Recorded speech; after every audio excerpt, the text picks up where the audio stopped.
কত বিচিত্র হয়।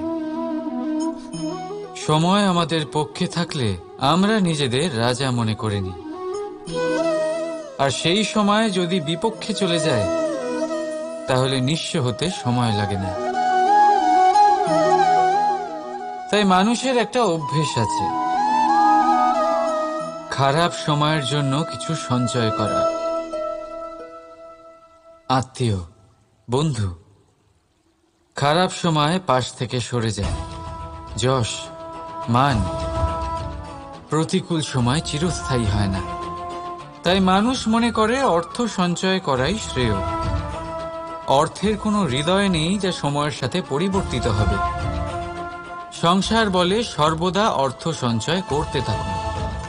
খারাপ সময় অবশ্যই কাজে লাগবে, কিন্তু আমি বলবো শুভ কর্ম করতে থাকুন, আনন্দে থাকুন, নিজের ওপর আর ঈশ্বরের ওপরে বিশ্বাস রাখুন।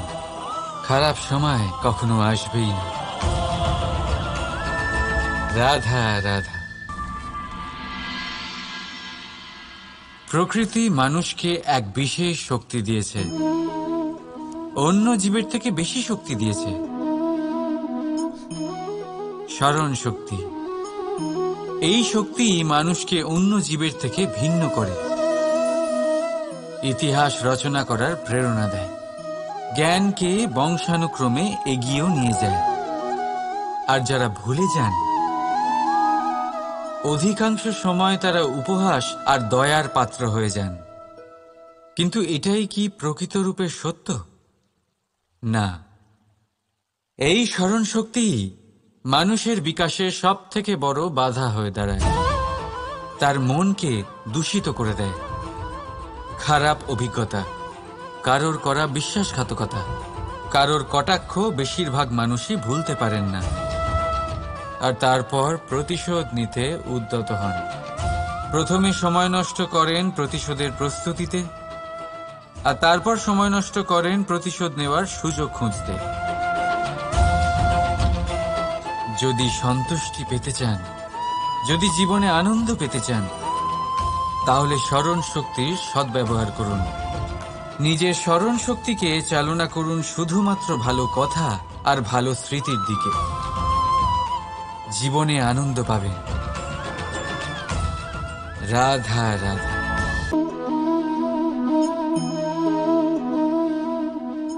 আপনার কি মনে হয় আমি কি করছি? আপনি বলবেন আমি প্রদীপ জ্বালাচ্ছি।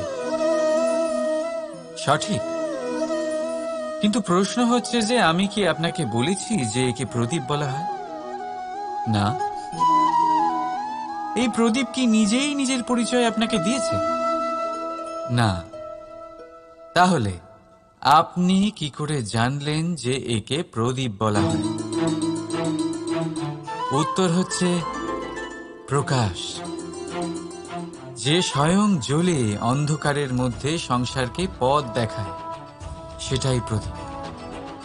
যা নিরাশার মাঝে আশার আলো প্রদর্শন করে, সেটাই প্রদীপ। অপর দিকে আছে সাপ, যাকে না দেখেও তার ফনার আওয়াজ শুনেই লোকে ভয় পেয়ে যায়। তার মানে ব্যক্তির পরিচয় তার কর্মের দ্বারা পাওয়া যায়। তাই আপনার এটা বলার প্রয়োজন নেই যে আপনার পরিচয় কি। এটা আপনার কর্মই নিশ্চিত করবে যে লোকে আপনাকে প্রদীপ ভেবে ভালোবাসবে নাকি সাপ ভেবে ভীত হয়ে থাকবে। রাধা রাধা। আপনি কি ওই মাকড়সার জাল দেখতে পাচ্ছেন?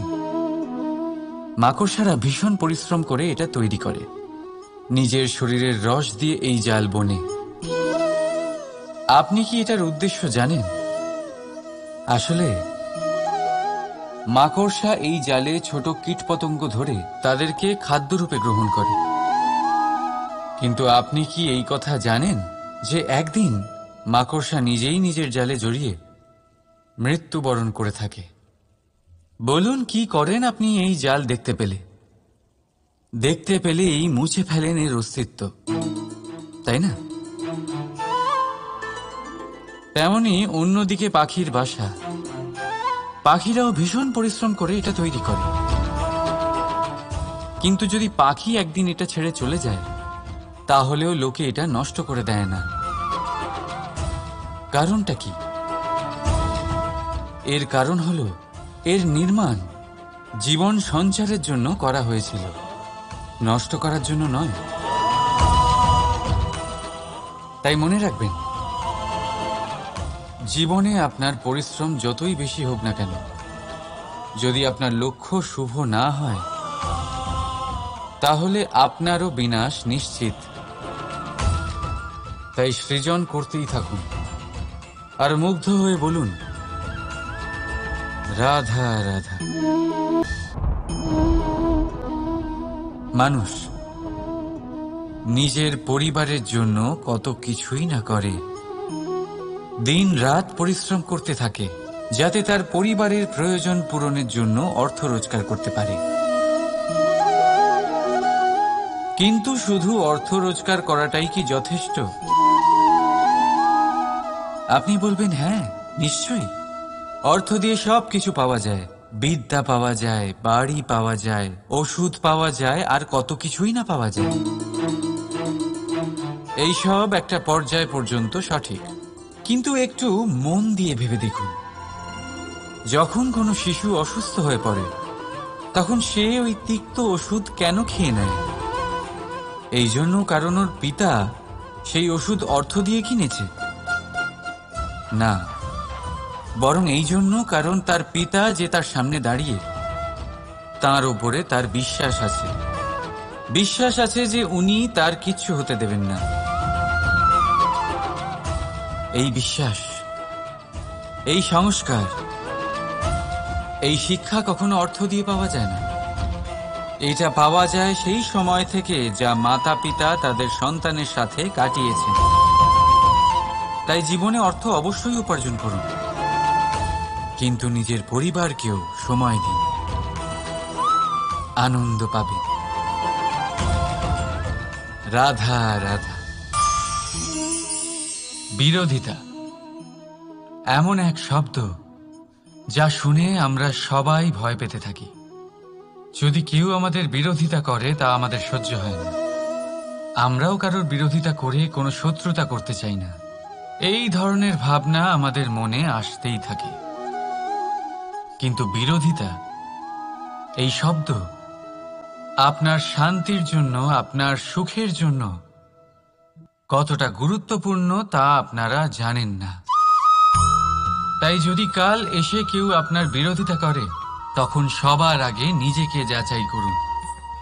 আপনি কি ভুল করেছেন? আপনার দোষ কি?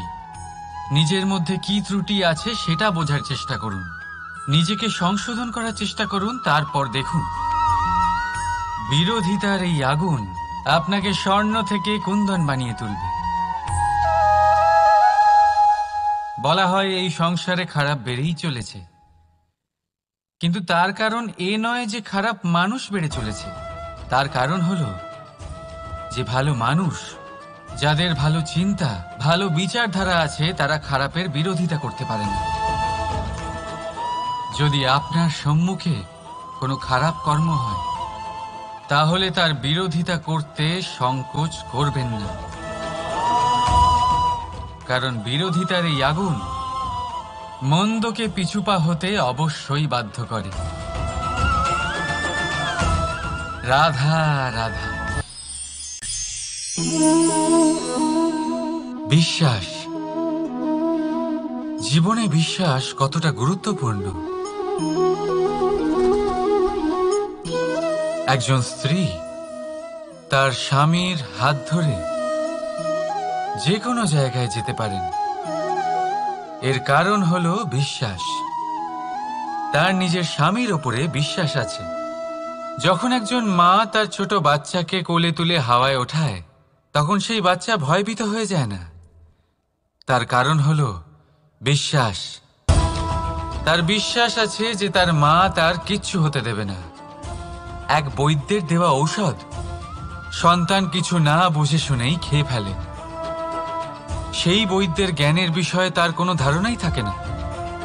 শুধু নিজের পিতার উপরে বিশ্বাস আছে যে তার পিতা তাকে খারাপ কিছুই দেবে না। যখন এই সংসারের প্রতিটা বন্ধন বিশ্বাসের উপরে দাঁড়িয়ে আছে, তাহলে কেন এই বিশ্বাসকে আমরা জীবনে আনতে পারি না? আপনি নিজেই দেখুন, এই বিশ্বাস নিজের জীবনে এনে দেখুন, সবকিছু আরো সুন্দর হয়ে যাবে। তাই ভালোবেসে বলুন, রাধা রাধা।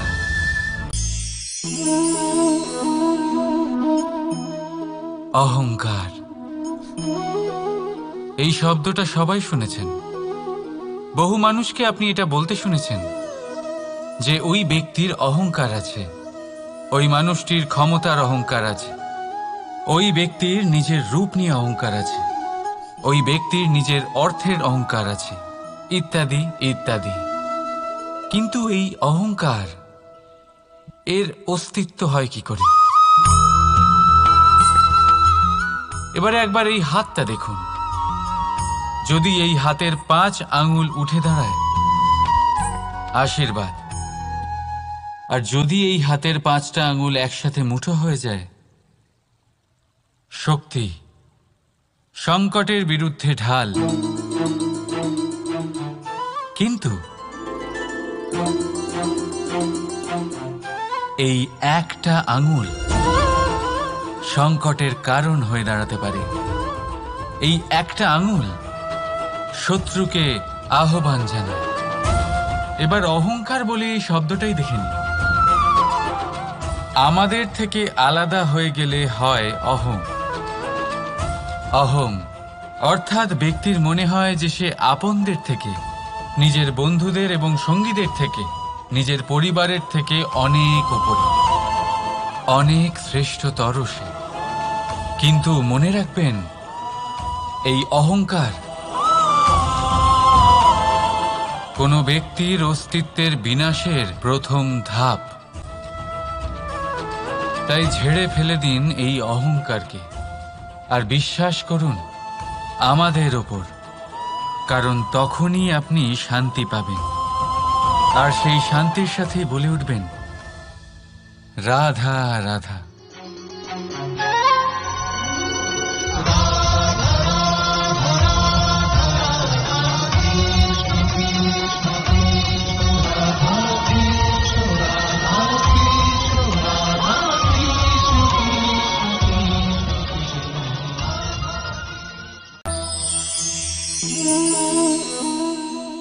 সাফল্য। যদি আপনাকে জীবনে সাফল্য পেতে হয়, তাহলে আপনি একাধিক মানুষ পাবেন যারা একাধিক উপায় বলবে আপনাকে সাফল্য পাওয়ার। দীর্ঘ সময় ধরে পরিশ্রম, চেষ্টা, নির্ধারণ, নিষ্ঠা এই বিষয়ে ভাষণ দিতে থাকবেন। একাধিক রকমের উদাহরণ আপনার সামনে তুলে ধরবেন। কিন্তু আমার এটা মনে হয়, আমরা কেন সেই বিষয়ে কথা বলি না যা মানুষকে অসফল করে তোলে? শুধু দুটো ব্যাপার অসফল হওয়া নিশ্চিত করে। শুধু 2 ধরনের মানুষ বেশিরভাগ অসফল হন। প্রথম তারা যারা ভাবে অনেক কিছু কিন্তু কিছুই করে না। আর দ্বিতীয় তারা যারা অনেক কিছু করতে থাকে কিন্তু ভাবনা চিন্তা না করে। ভাবনা আর কর্ম, এদের মাঝে সামঞ্জস্য রাখা খুব জরুরি। যদি এটা থাকে, তাহলে জীবনে কখনো অসফল হবেন না। রাধা রাধা। আপনি অনেককে এই কথা নিশ্চয়ই বলতে শুনেছেন, এই ব্যক্তির দৃষ্টিতে দম্ভ আছে, এই ব্যক্তির চোখের ওপর অহংকারের পর্দা পড়ে আছে, ইত্যাদি ইত্যাদি। চলুন আমি আপনাকে একটা প্রশ্ন করছি। আপনি দেখেন কি দিয়ে? দৃষ্টি দিয়ে নাকি দৃষ্টিভঙ্গির সাহায্যে? ভাবুন। চিন্তায় পড়ে গেলেন নিশ্চয়ই। দৃষ্টি যে কোনো বস্তুর বা যে কোনো মানুষের শুধু বাইরের রূপটা দেখায়, যেখানে দৃষ্টিভঙ্গি আপনাকে সোজা আসল পরিচয়ের সাথে সাক্ষাৎ করায়। উদাহরণ হিসেবে চন্দ্র। চন্দ্র আমরা সবাই দেখেছি। বহু মানুষ আছেন যাদের চন্দ্র অত্যন্ত সুন্দর লাগে। আবার কিছু মানুষ এমনও আছেন যারা এই চন্দ্রের মধ্যেই দাগ খুঁজে বার করেন। এই হলো দৃষ্টিভঙ্গি। যদি নিজের দৃষ্টিভঙ্গিতে প্রেম রাখেন, ভালোবাসা রাখেন, সম্ভ্রম রাখেন, তাহলে তার বদলে আপনিও প্রেম আর সম্মান অবশ্যই পাবেন। এবারে দেখুন, যে জল দিয়ে ঈশ্বরের মূর্তি ধোয়া হয় তাকে চরণামৃত বলা হয়। এটার কারণ দৃষ্টিভঙ্গি। এখন আপনি পাথরকে ভগবান ভেবে পুজো করবেন, নাকি ভগবানকে পাথর ভেবে পরিত্যাগ করবেন? সিদ্ধান্ত আপনার, কিন্তু এই সিদ্ধান্ত নির্ভর করে আপনার দৃষ্টিভঙ্গির ওপর। তাই নিজের দৃষ্টিভঙ্গি শুভ রাখুন, নিজের দৃষ্টিভঙ্গিতে ভালোবাসা রাখুন, আর আনন্দে বলুন রাধা রাধা। বড় বড় রাজমহলের বড় বড় ইমারতের চূড়া কত সুন্দর হয়,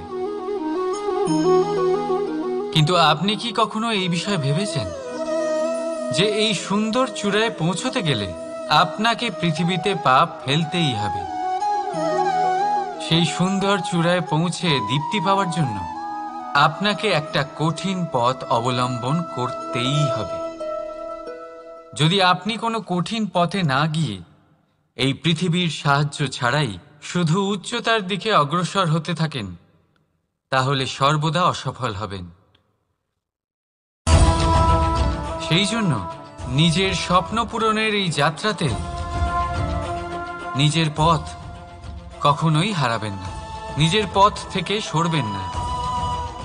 যদি এমন করেন তাহলে তো আপনার স্বপ্ন পূরণ হবেই না, তার সাথে আপনি নিজের পথও হারাবেন। রাধা রাধা। কৌতুক অর্থাৎ হাসি, এটা জীবনে কতটা গুরুত্বপূর্ণ। আমরা সর্বদাই হাসতে চাই, আমরা সর্বদা অন্যের মুখে এই হাসি দেখতে চাই। কিন্তু এই কৌতুক অনেক প্রকারের হয়, আর এই কৌতুকের ভিত্তি কি সেটাও খুব গুরুত্বপূর্ণ। কৌতুক কেবল তখনই পাবেন যখন তা শুদ্ধ মন থেকে আসবে। কৌতুক তখনই পাবেন যখন তা সামনের জনকেও হাসিয়ে তার কষ্ট হরণ করবে। এবারে যদি কৌতুক হিংসার থেকে বেরোয়, তখন তা কটাক্ষ হয়ে যায়, সামনের মানুষের মনে আঘাত করে। তারপরে সে তৈরি থাকে যে কখন আপনার উপরে আবার প্রহার করতে পারবে। তাই যদি হাস্য কাউকে ছোট করার জন্য হয়, তা হাস্য নয়, উপহাস হয়ে যায়। আর তা সামনের জনকে আনন্দ নয়, শুধু অপমান দেবে। আর অপমানিত ব্যক্তির মন তিক্ত হয়ে থাকে। তাই মনে রাখবেন যে এই কৌতুক যেন কৌতুকই থাকে, তা উপহাস বা কটাক্ষ না হয়ে যায়। রাধা রাধা। মানুষ এই শব্দের সূচনা হয় মন থেকে, আর সেই জন্যই হয়তো আমাদের এই মন এতটা গুরুত্বপূর্ণ। এবারে দেখুন না, আমাদের মনই সবকিছু চালনা করে। মনই সেই যে কল্পনা করে, মনই সেই যা কল্পনাকে বাস্তবে পরিণত করার জন্য পরিশ্রম করতে আমাদের প্রেরণা যোগায়। মনই সেই যা লোভের জালে জড়িয়ে পড়ে। মনই সেই যা অভিমানের পর্দা দিয়ে ঢেকে যায়। আর এই মনই সেই যা আপনাকে বিনাশের দিকে টেনে নিয়ে যেতে পারে। কিন্তু যদি তা পরোপকার করার ইন্ধন পায়, তাহলে এমন কোনো মহান কাজ নেই যা আপনি করতে পারবেন না। কিন্তু এই মন কি? এটা বোঝানো যায় দুটো শব্দের মাধ্যমে, দুটো সহজ শব্দ। প্রথম, একজন কুশল সেবক। দ্বিতীয়, একজন সংকটপ্রবণ মালিক।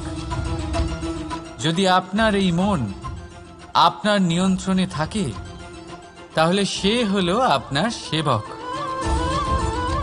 তাই আপনার অস্তিত্ব আছে। কিন্তু যদি আপনার মন আপনার কর্মের ওপরে নিয়ন্ত্রণ করে, তাহলে এই মন আপনার মালিক, আর তখন আপনার বিনাশ নিশ্চিত। তাই নিজের এই মনকে নিয়ন্ত্রণে রাখুন, কিন্তু ভালোবেসে। আসুন আমার সাথে আনন্দে বলুন, রাধা রাধা। এই সূঁচ দেখতে পাচ্ছেন আপনি? এটা শুদ্ধ লোহা দিয়ে তৈরি। বস্ত্র সেলাই করার কাজে লাগে, অস্ত্রোপচারে কাজে লাগে। কিন্তু আপনি কি কখনো ভেবে দেখেছেন এই সূঁচ কিভাবে তৈরি হয়? লোহার এক বড় অংশকে পিটিয়ে পিটিয়ে টেনে টেনে তাকে পাতলা বানানো হয়। এরপরেই আমরা পেয়ে থাকি সূঁচ। ভাবুন, যদি লোহার টুকরোতে অনর্গল প্রহার করার ফলে একটা লোহার টুকরো সূঁচে পরিণত হয়, তাহলে আমাদের জীবনে অনর্গল চেষ্টা করার ফলে জীবনের সমস্ত অংশকে আমরা কত প্রভাবশালী কাজে পরিণত করতে পারি। শুধু প্রয়োজন দৃঢ় নিশ্চয়তা। তাহলে আসুন আমার সাথে ভালোবেসে বলুন, রাধা রাধা। জীবনে আপনি এরকম মানুষও দেখবেন যারা এটা বলে, ভাবে, নিজেকেও বলে যে উনি সেই এমন ব্যক্তি যার মতো আমি হতে চাই। ঠিক আছে, কারোর থেকে প্রেরণা নেওয়াটা কোনো ভুল নয়। কিন্তু কখনো কখনো এই প্রেরণা গুরুত্বহীন হয়ে যায়, আর আমরা শুরু করে দিই সেই ব্যক্তিকে নকল করতে। এখানেই থেমে যায় আমাদের উন্নতি। এবারে দেখুন, সংসারে শত কোটি রঙের ফুল আছে, কিন্তু তারা কখনো একে অপরকে নকল করে না। নকল করে না তাদের রং, নকল করে না তাদের সুগন্ধ। তাহলে আমরা করি কেন? প্রতিটা ব্যক্তির মধ্যে কোনো না কোনো প্রতিভা অবশ্যই থাকে, যা ফুটিয়ে তোলার সঠিক সময়ও আমাদের কাছে থাকে। কিন্তু সেই মানুষ সেই প্রতিভা নির্মাণ করার পরিবর্তে সময় নষ্ট করে অন্য কারোর মতো হওয়ার জন্য, কাউকে নকল করার জন্য। এটা করবেন না। সময়কে ব্যবহার করুন নিজের অস্তিত্ব নির্মাণ করার জন্য। কারণ কারোর ছায়া হওয়ার থেকে ভালো আপনি কারোর জন্য প্রেরণা হয়ে উঠুন। রাধা রাধা। আমরা সকলে পাথুরে রাস্তা এড়িয়ে চলি, কারণ এই পথের পাথর আমাদের যাত্রা আরো কঠিন করে তোলে, আমাদের পা আহত করে দেয়। কিন্তু একটা গুরুত্বপূর্ণ কথা আমরা ভুলেই যাই, এই কঠিন পথই না শুধু আমাদেরকে নিজেদের দুর্বলতার সাথে পরিচয় করায়, বরং আমাদের শক্ত হওয়ার প্রেরণাও দিতে থাকে। সময়ের সাথে ঠিক এমনটাই হতে থাকে। সবাই ভালো সময়ের অপেক্ষা করতে থাকেন, ভালো সময়ের জন্য পরিশ্রম করেন, তার জন্যই চিন্তা করেন। কিন্তু ভুলে যান যে ভালো সময় বহুবার আমাদের বিবেক নষ্ট করে দেয়। সেখানেই খারাপ সময় আমাদের বুদ্ধিকে সঠিক পথে চালিত করে। রাধা রাধা। ঘোড়াকে যতই প্রশিক্ষণ প্রদান করুন, তার মুখে লাগাম তো পরাতেই হবে। একজন ভালো চালক সেই ঘোড়ার লাগাম মাঝে মাঝে টেনে ধরে, তাকে সঠিক পথে চালিত করতে, যাতে সেই ঘোড়া দিকভ্রান্ত না হয়। এবার একটু ভাবুন, ঠিক এরকমই হয় আমাদের মন। যদি এটা বিবেকের লাগাম দিয়ে মাঝে মাঝে আমরা টেনে না ধরি, তাহলে আমাদের এই মন দিকভ্রান্ত হতে পারে। আর যদি আপনি আপনার লক্ষ্যে পৌঁছতে চান, তখন মনের এই লাগাম মাঝে মাঝে আপনাকে অবশ্যই টেনে ধরতে হবে, কারণ বিবেকের এই পথ প্রদর্শনই আপনাকে ভালোভাবে আপনার লক্ষ্যে পৌঁছে দেবে। মনে রাখবেন, আর আমার সাথে ভালোবেসে বলবেন, রাধা রাধা। আপনি কখনো জাঁতাকল দেখেছেন? তাতে গম পেষা হয়। গমকে এমনভাবে পেষা হয় যাতে আমরা তা খেতে পারি, জীবিত থাকতে পারি। আর যদি আপনি মন দিয়ে দেখেন, তাহলে কলের নিচের অংশ কখনো ঘোরে না, শুধুমাত্র উপরের অংশই ঘোরে। আর তবেই তা গম পিষতে পারে, আর তবেই রুটি তৈরি হতে পারে। কিন্তু ভেবে দেখুন, যদি কলের দুটো অংশই ঘুরতে থাকে, তাহলে কি হবে? তা গম পেশার বদলে একে অপরকে পিষে নিজেদের অস্তিত্ব শেষ করে দেবে। তাই জীবনে কোনো কাজ যখন মন আর মস্তিষ্ক মিশিয়ে করা হয়, তখনই তা সম্পন্ন হয়। কিন্তু যখন বিষয় হলো ভক্তির, তখন মস্তিষ্কের যুক্তির মৌন থাকা প্রয়োজন। আর যখন বিষয় হলো কর্ম আর ন্যায়ের, তখন মনের আবেগের মৌন থাকা প্রয়োজন। তাই মন আর মস্তিষ্কের এই সম্মিলনে সতর্ক থাকবেন। একসাথে অবশ্যই চলবে, কিন্তু একে অপরের বাধা যেন না হয়ে দাঁড়ায়। রাধা রাধা। আমি একটা এমন শব্দ যার অনেকগুলি মানে হয়, যার আসল অর্থ হল অহং। যদি আপনি কথা বলেন সৃষ্টির নির্মাণ নিয়ে, তাহলে আমি ব্রহ্মদেব হয়ে সৃষ্টির নির্মাণ করবে। যদি আপনি কথা বলেন প্রলয়ের, তাহলে সেই আমি মহাদেব হয়ে বিনাশ করবে। এই আমি সঙ্গতিপূর্ণ, কিন্তু শুধু ততক্ষণ যতক্ষণ আপনি এটা সবার সাথে ভাগ করছেন। কিন্তু আমরা বহুবার এর মানে বুঝতে পারি না। এই অহংকে সীমিত করে দিই একটা ব্যক্তি অবধি, শুধু নিজে। আর তখনই জেগে ওঠে অহংকার, যাতে প্রাধান্য পায় শুধুমাত্র আমি, আমরা নয়।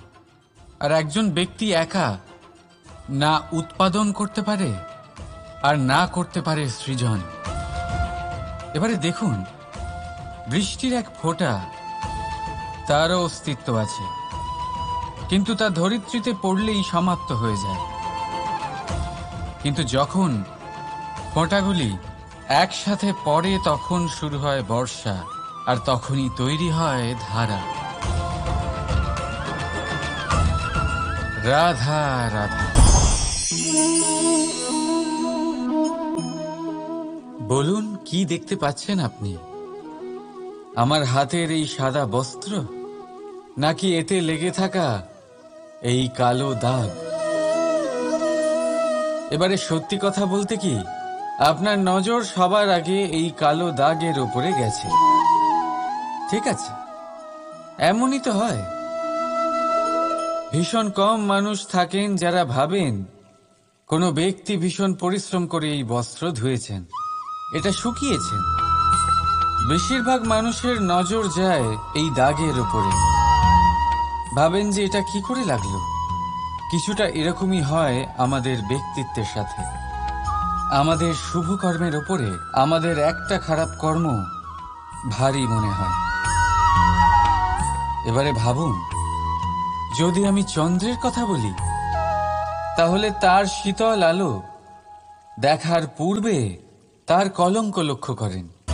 সেই চাঁদে লেগে থাকা কালো দাগ দেখে নেন। সেই জন্যই বিশেষ করে যারা শুধুমাত্র শুভ চিন্তা করেন আর উপকারী কর্ম যারা করেন তাদের আমি বলবো সাবধানে থাকবেন, কারণ আপনার একটা খারাপ কর্ম চিরকালের জন্য উদাহরণ হয়ে দাঁড়াবে। রাধা রাধা। এই লক্ষ্য আসলে কি? এই লক্ষ্য তাই যা আমরা পেতে চাই। এই সংসারে সুখী কে হয়? সুখী সেই যে তার লক্ষ্য পেয়ে গেছে। দুঃখী কে হয়? দুঃখী সেই যে তার লক্ষ্য এখনো পায়নি। এবারে প্রশ্ন এখন এটাই যে লক্ষ্য সবাই পেতে চায়, লক্ষ্য পাওয়ার জন্য সবাই প্রাণপণ চেষ্টাও করে, তাহলে সবাই তাদের লক্ষ্যে পৌঁছতে পারে না কেন? ঠিক আছে, কোথাও না কোথাও কিছু না কিছু কমতি থেকেই যায়, যাই বাধা থাক। আজকে আমি আপনাকে একটা উপায় বলবো এই লক্ষ্য পাওয়ার জন্য। একটা কাগজ নিন, তাতে একটা চিহ্ন বানান, সেটাই হবে আপনার লক্ষ্য। এবারে সেই লক্ষ্যে পৌঁছানোর একটা পথ বানান। এবারে এই যাত্রাকে ভিন্ন ভিন্ন ভাগে বিভাজন করে দিন। এবারে এটা হলো আপনার পরিকল্পনা। এবার এই পরিকল্পনা ক্রমানুসারে আপনি পালন করতে থাকুন, এটাই হবে আপনার চেষ্টা। এবার এইভাবে যদি আপনি চেষ্টা করতে থাকেন, যাই আপনার কল্পনা হোক না কেন তা বাস্তব অবশ্যই হবে। তাহলে এই কল্পনাকে বাস্তবে রূপান্তরিত করুন। এইভাবেই নিজের পরিকল্পনা পালন করতে থাকুন। আপনার যাই কল্পনা থাকুক বা যাই লক্ষ্য থাকুক, তা বাস্তবে পরিণত হয়ে আপনার হাতে অবশ্যই আসবে। রাধা রাধা। মোহ। শাস্ত্রে লেখা আছে যে মোহ শুধু সেই ব্যক্তিকেই নয়, বরং সেই আরেক ব্যক্তিকেও বিনাশ করে দেয় যার ওপরে সেই মোহ আছে। এবারে লোকে কি করেন, এই শাস্ত্রে লেখা কথাগুলি শুধু শাব্দিক অর্থে নেন। এই মোহ দেখুন, এটা শুভও হতে পারে, শুধু এর রূপ ভিন্ন ভিন্ন হয়। এটা ভালো করে বুঝতে হবে। এবারে মোহ যদি কোনো বস্তুর উপরে থাকে তাহলে তা লালসা হয়ে যায়। মোহ কোনো বিশেষ ব্যক্তির উপরে হয়ে গেলে তা প্রেম নয়, আকর্ষণ হয়ে যায়। মোহ কোনো চাহিদার উপরে হয়ে গেলে তা বাসনা হয়ে যায়। মোহ বিজয়ের উপরে হয়ে গেলে তা কুণ্ঠা হয়ে যায়। মোহ নিজের সংস্কৃতির উপরে হলে আপনাকে সংস্কৃতির রক্ষক বানায়। যদি এই মোহ নিজের গুণের উপরে হয়, তাহলে সেই শিল্প দ্বারা আপনি এই সংসারে অদ্ভুত সব কাজ করতে পারবেন। এবারে এটা আপনার উপরে নির্ভরশীল যে এই মোহকে আপনি সৃজনের আধার বানাতে চাইবেন নাকি বিনাশের অস্ত্র বানাতে চাইবেন। ভেবে দেখুন, সিদ্ধান্ত আপনার। রাধা রাধা। বাবার এক মিত্র ছিলেন, বড়ই দুঃখী ছিলেন, বিপদে পড়েছিলেন। কি করবেন? ব্যবসা ভালোভাবে চলছিল না, বাড়িতে শান্তি ছিল না, সমস্ত জায়গায় ক্ষতি হচ্ছিল। তাই উনি একজন জ্যোতিষীকে দেখালেন। জ্যোতিষী বললেন, আপনার যে বাড়ি আছে সেটা আপনার জন্য অশুভ, আপনার এই বাড়ি পাল্টে ফেলুন।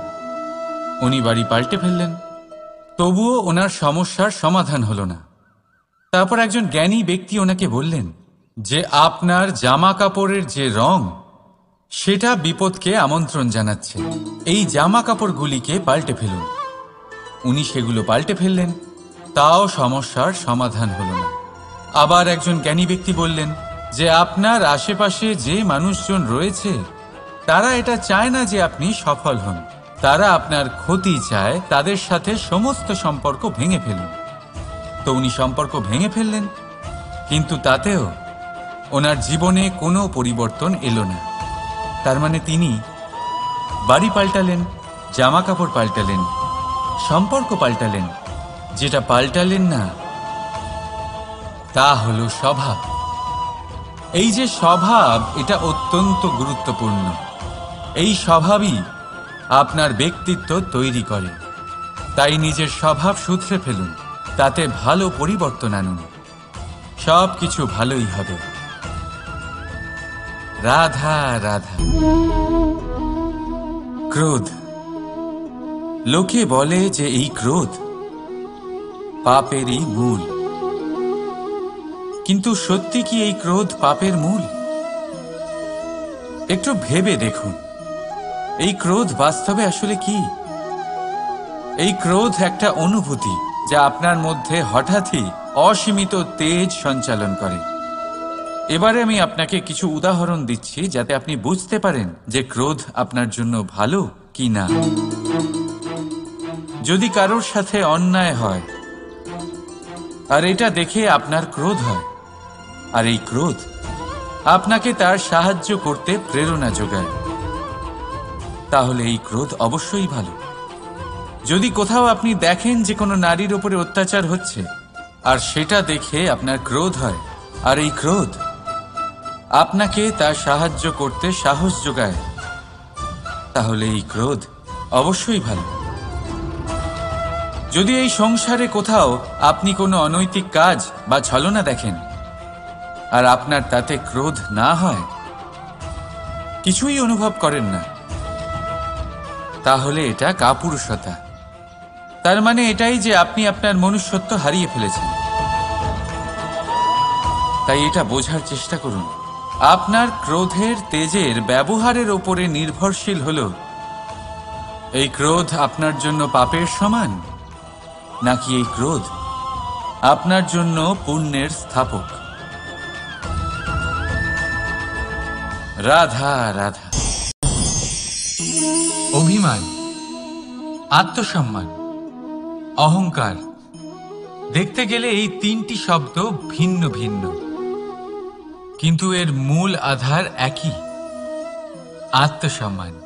এবার যদি কথা বলি আপনার শরীরের, আপনার সংস্কৃতির, আপনার সম্পর্কের, তাহলে অভিমান থাকা স্বাভাবিক। এবার যদি কথা বলি আপনার ব্যক্তিত্ব নিয়ে, আপনার আদর্শ নিয়ে, আপনার বিচারধারা নিয়ে, তাহলে আত্মসম্মান হলো একটা গুণ।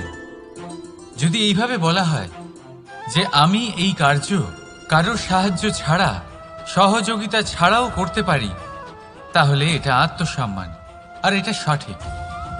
যদি এভাবে বলা হয় যে আমি এই কার্য কারোর সাহায্য ছাড়াই বা কারোর সহযোগিতা ছাড়াই করে ফেলেছি, তাহলে এটা অভিমান, এটাও সঠিক। কিন্তু এই কার্য শুধুমাত্র আমিই করতে পারি আর কেউ নয়, এটা অহংকার। তাহলে এই শব্দ এবং তার অর্থ বোঝার চেষ্টা করুন, জীবন ধারণের এক নতুন পথ খুঁজে পাবেন। রাধা রাধা। সংসারে প্রত্যেক ব্যক্তি কোনো না কোনো রূপে ঈশ্বরকে মানে, কেউ মূর্তি রূপে, তো কেউ তত্ত্ব রূপে, কেউ ভাবনা রূপে, আবার কেউ স্বভাব রূপে। কেউ নিজের মধ্যে পরমাত্মা খোঁজে, আবার কেউ অন্যের মধ্যে। কারোর কাছে জ্ঞানই পরমাত্মা। সংসারে প্রত্যেক মানুষই কোনো না কোনো রূপে তার ঈশ্বরকে পেয়েই যান। কিন্তু একটা কথা বলবো, ঈশ্বর প্রথমেই নিজের একটা স্বরূপ পৃথিবীতে আপনার কাছে পাঠিয়ে দিয়েছেন। সেই স্বরূপ হলো আপনার মাতা, আপনার মা। সেই মা যিনি আপনাকে জন্ম দিয়েছেন, আপনাকে বাঁচতে শিখিয়েছেন, আপনাকে সংস্কার দিয়েছেন।